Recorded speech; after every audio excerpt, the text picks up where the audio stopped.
This is an animal cell. This is the cell membrane that's all around the outside. The cell membrane controls what comes in and out of the cell, so it helps protect the cell instead of letting just stuff that's bad float in. This is the nucleus. The nucleus helps guide the cell, so it's like the brain of the cell.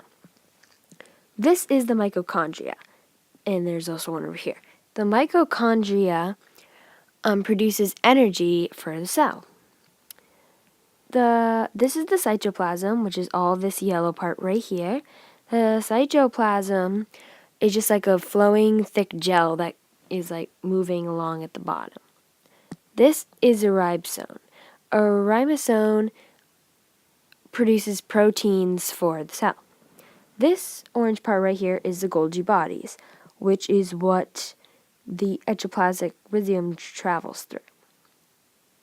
And that is an animal cell. This is a plant cell. So this white part right here is the cell membrane, and the cell membrane controls what comes in and out of the cell, so it doesn't let anything that's not supposed to come in. This outside part, the tub part of it, is the cell wall, which is like a wall, and it's hard, and it helps protect the cell, and it supports it.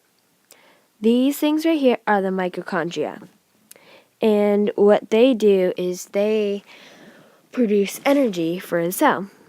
These right here are the Golgi bodies, the orange part right here. This yellow part at the bottom is the cytoplasm, which is like a thick goopy gel. This is a vacuole, which is like a storage unit for the plant cell. This is a ribosome. A ribosome produces proteins for the cell. This is a chloroplast. A chloroplast captures sunlight to make food for the cell. And last, this is the nucleus. The nucleus is like the brain, and it helps guide the cell. And that is a plant cell. The function of a cell is to make up all living things. Also, there are many different cells for different things, like your skin and many more. All these different types of cells do different jobs for that living thing. And that is the function of a cell.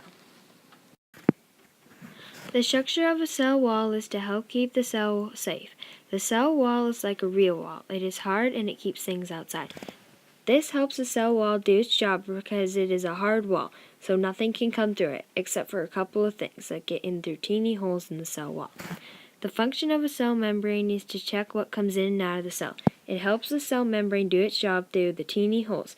These holes help let things come in and out of the cell only if the cell membrane allows it to.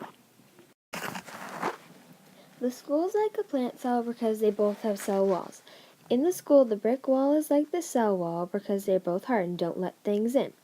Another reason is they both have nucleuses. In the school, the office is like the nucleus. And last, the vacuoles are like the lockers. They both are storage units for people and plant cells.